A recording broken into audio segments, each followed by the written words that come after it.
Are you looking for an athletic scholarship? You're in the right place. This is the Recruit Me Athletic Scholarship Podcast, the longest running podcast on recruiting and athletic scholarships. We're here to help your family navigate the recruiting road all the way to an athletic scholarship. He's a recruiting expert and a dad of a D1 athlete and a high school athlete pursuing a scholarship. With a wealth of experience to share, here's Recruit Me CEO Brent Hanks. Welcome to episode 221 of the Athletic Scholarship Podcast. You can manage your way through college. Before we get started, this episode has two new features. One is the podcast's first sponsor, and the second is a series featuring the 8 myths about the athletic scholarships brought to you by Recruit Me 3.0 Athletic Scholarship System. I'll get to the new sponsor and the new series at the end of this episode. Back on episode 219, I mentioned a little bit about the opportunity I fell into as a student manager for the basketball team in college. This episode, I want to tell you about the opportunities that might be an alternative to actually playing a sport in college. If you follow the Recruit Me recruiting process through your high school years and do research on colleges and sports programs, you will know that there are many manager positions at every school. So if playing college sports, chances are low, maybe from injury or many other circumstances, then a student manager position might be an option. I was a men's basketball manager for then Southwest Missouri State Bears, now with a name change, the Missouri State Bears in Springfield, Missouri. The journey started with a lot of luck and then a big lesson. The luck was how I heard about the manager opening. The lesson was that I acted on the luck that came my way. A neighbor and a friend worked at a bank in Ozark with the wife of a Bears coach, and the coach's wife mentioned that the team was looking for a manager for the basketball team. Our friend thought of me and told my dad, and my dad passed that information along to me. I quickly decided to act on the tip, and I visited the men's basketball office to see if I qualified. I met the office's boss, Nancy, and set up a meeting with the assistant coach, John Hammond. Nancy would become my on-campus mom for the next 4 years, and I owe her a lot. I had met Coach Hammond and some of the other coaches before at Bears basketball camps during my high school days. The meeting went well, and my class schedule worked out to be able to help with preseason workouts and the upcoming practices. By luck again, I had scheduled my classes my first college semester to end by 2 or 3 in the afternoon. Workouts and practices started at 3 in the afternoon. So the luck of hearing about the opportunity through the grapevine and the lesson of acting on the tip paid off. Go back to episode 208 where I talk about the lesson of you can't get it if you don't ask. Fortunately, I asked the coaches for a chance to be part of the Bears program. I started going to preseason workouts, met with all the players and the coaches and the other main manager, Andy. In preseason, my job was to supervise the players playing. The coaches couldn't be there because of NCAA rules. Make sure the basketball and the goals were set up and ready to use. Start getting the practice gear, shoes, and uniforms ready for the upcoming season. As the actual season and practice started, the managers had to be at the gym early to get the practice gear in the lockers, to set up the scoreboard controls, set up the shot clocks, get the basketballs ready, grab the football blocking dummy to help beat on the big men. Coach Spoonhour, the head coach, had a practice plan printed, and the managers would run the clock and try to keep practice on schedule. We would rebound shots, make passes to players, play dummy defense, have a towel ready to wipe up sweat when a player dove on the floor for a ball, and have a basketball ready when one went into the stands, and do anything else the players and the coaches and the trainers didn't want to do. After practice, we put all the equipment away, rebounded and passed to players that wanted extra work, waited for the players to shower, and gather all the towels and the mesh practice gear bags, and take the laundry to get washed and dried.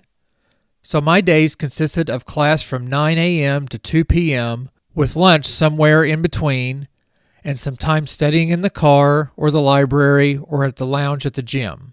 Pre-practice set up at 2 p.m., practice from 3 to 5 p.m., and getting to go home around 6 to 8 p.m., depending on laundry duty.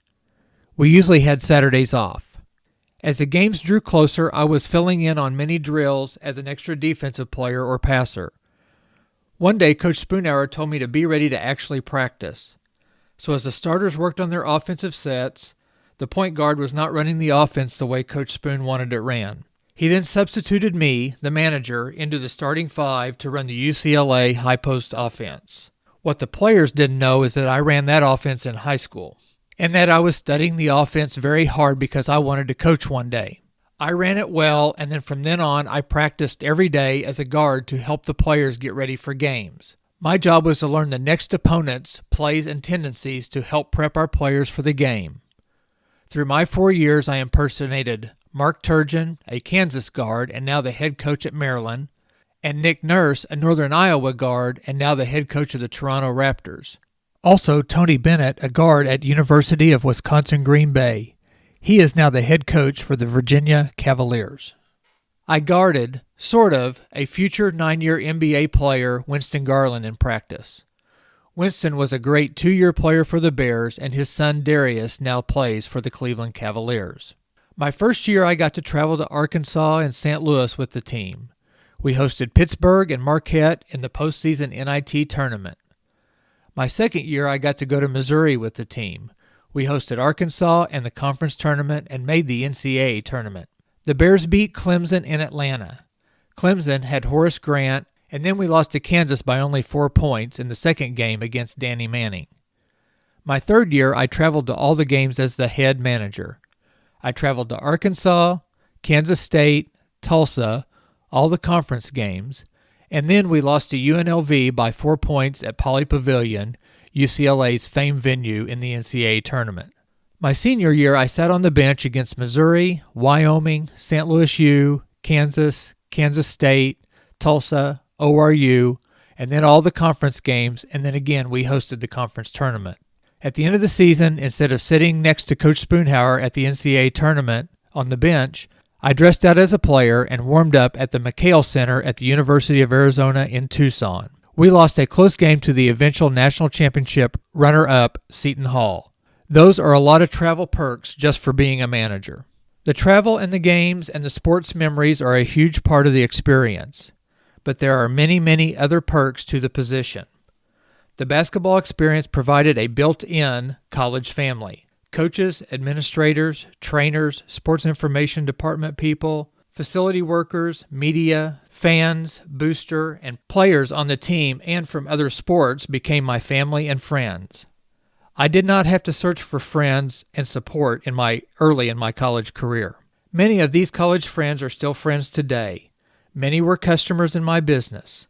Many are contacts to my banking needs, my medical needs, and many other daily living needs. By being a student manager, people for years wanted to talk Bears basketball, and it was a great icebreaker in the business world. A few other advantages of the manager experience was that I did get paid.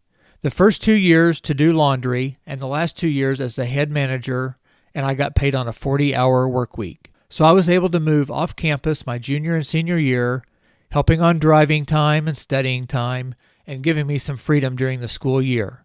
I also got a lot of Bears basketball gear too. Sweats, shoes, shorts, and shirts made up my wardrobe. I had a closet full of maroon. Many meals were provided before games, on the road, and after Sunday practices. When you're in college, a free meal is awesome. I learned to be in front of a crowd in arenas. I learned to meet new people, talk to adults, talk to business people, learn how to act at dinners and team functions, and learn to balance my team duties with my academic responsibilities. I would have to say that the biggest event that came out of my manager's gig was that I met my wife. 5 years after I graduated from college, my best friend and fellow manager, Brian, went to work for the Missouri Valley Conference, the MVC. He worked with a young lady named Lori. Brian invited me, my brother Marty, and a friend of ours, Mark, to come up and help run the Missouri Valley Conference tournament in St. Louis. We took care of all the team's locker rooms, benches, water, towels, and practices. Well, since meeting Lori at the tournament, she has been my boss and my partner. We got married in 1997, Parker was born in 1999, and Sutton was born in 2003. Again, luck and not being scared to ask to buy her a drink, a Coke of course, paid off. As you can see, there are numerous reasons that being a student manager in college is a great alternative to playing. I told many of the great experiences I had as a student manager.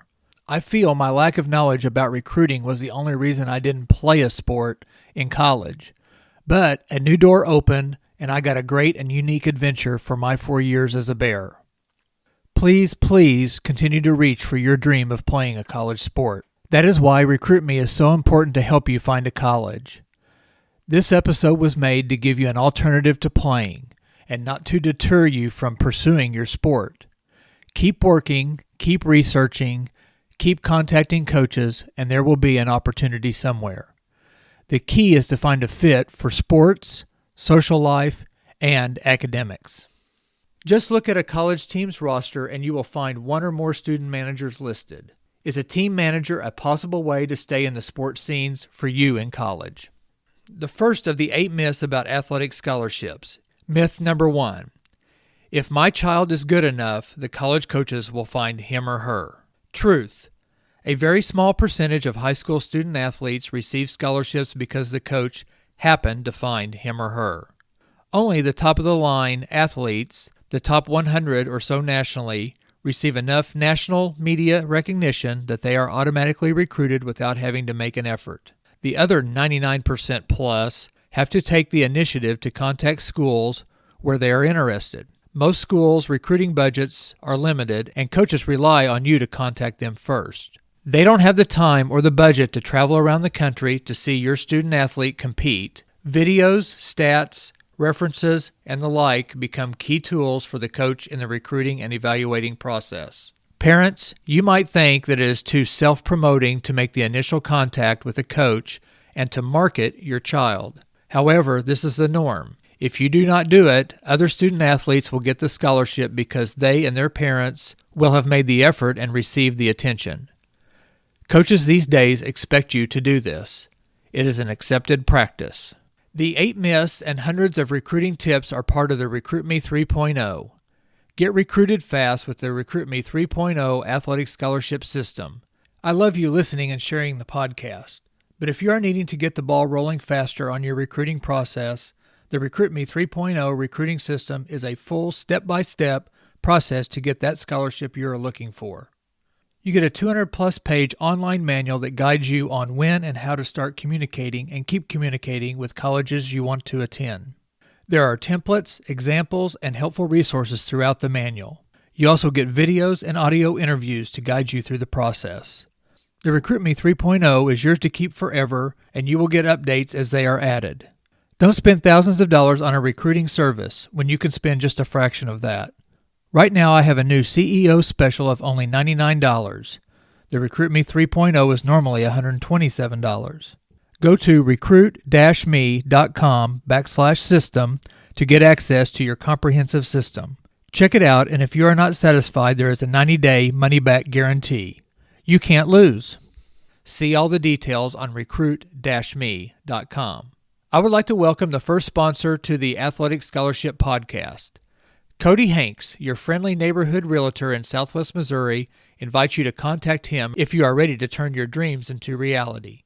Contact Cody Hanks at 417-860-9160 or Cody Hanks at swmrealty.com.